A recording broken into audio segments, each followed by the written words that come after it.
বাবার বাড়ি আসতে না আসতেই মা আমার পছন্দের খাবার বানিয়ে খাইয়েছিল।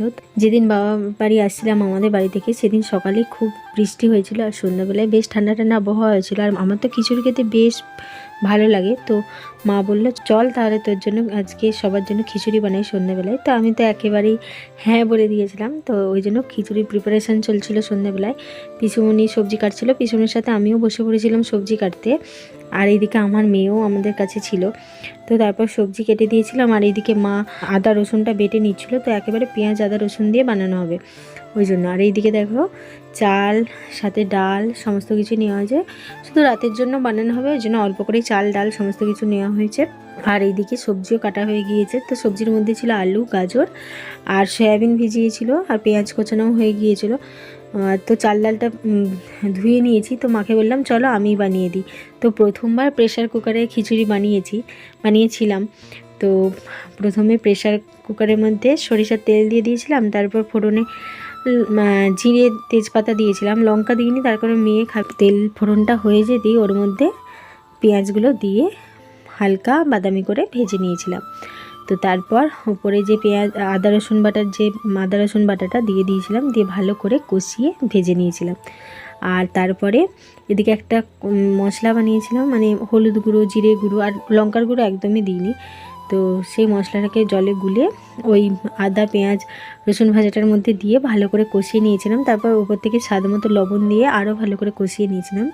তারপর এক এক করে সবজি সমস্ত কিছুই দিয়ে দিয়েছিলাম। তো প্রথমে সয়াবিনগুলো দিয়ে দিয়েছিলাম, আর সয়াবিন আলু গাজর কিছু আলাদা করে ভাজিনি। তারপর আলু গাজর সবজিটাও দিয়ে দিয়েছিলাম, দিয়ে ভালো করে কষিয়ে নিয়েছিলাম। কোনো সবজি না ভেজে একেবারে কষিয়ে করেছিলাম। তো ভালো করে কষিয়ে নিয়ে তারপর ওপর থেকে চাল ডালটা যেটা ধুয়ে রেখেছিলাম সেটাও দিয়ে দিয়েছিলাম। তো তারপর চাল ডাল আলু সবজি সমস্ত কিছু মশলাটার সাথে ভালো করে কষাচ্ছিলাম। আর এইদিকে দেখো আমার মেয়েকে নিয়ে মা বসে আছে, কারণ ও খুব কাঁদছিল আমার কাছে আসবে বলে। তো তারপর ভালো করে কষিয়ে নিয়ে পরিমাণ মতো জল দিয়ে দিয়েছিলাম, দিয়ে প্রেশার কুকারের ঢাকাটা দিয়ে দিয়েছিলাম। তারপর এইদিকে খিচুড়ি হচ্ছিলো আর একদিকে মা বসিয়ে দিয়েছিল খিচুড়ির সাথে গোল গোল করে আলু ভাজা। তো আলুগুলোকে সেদ্ধ করে নিচ্ছিল নুন হলুদ জল দিয়ে।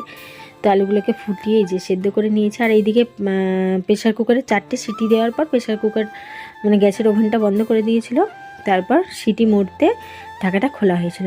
তারপর এইদিকে দেখো কড়াইয়ে মা তেল গরম করে এর মধ্যে সাদা জিরে দিয়ে দিয়েছিল। তো জিরে দিয়ে আলু ভাজা খেতে দারুণ লাগে। পোস্ত ছড়িয়ে থেকেও মানে যদি সাদা জিরে দিয়ে আলু ভাজা হয় এরকম গোল গোল আলু ভাজা, সেটার স্বাদ একেবারেই অন্যরকম। তারপর মা দেখো আলুগুলোকে এদিক ওদিক উল্টে পাল্টে ভালো করে লাল লাল করে ভেজে নিয়েছিল। তো গরম গরম খিচুড়ি রেডি। তো একেবারে নুন মিষ্টি সমস্ত কিছুই ঠিকঠাক হয়েছিল। আর হ্যাঁ চিনিও দিয়েছিলাম খিচুড়িটা যখন বসিয়ে দিয়েছিলাম একেবারে। তো তারপরে এই যে দেখো মেয়ের জন্য তুলে নেওয়া হয়েছিল থালাতে। তারপর আমাদের লঙ্কার গুঁড়ো দেওয়া হয়েছিল আর দেওয়া হয়েছিল 1 চামচ ঘি।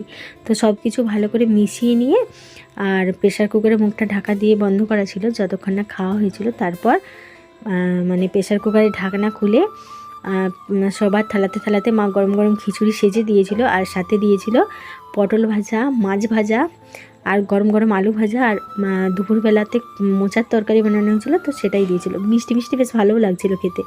তো তারপর বেশ জমিয়ে খিচুড়ি খেলাম।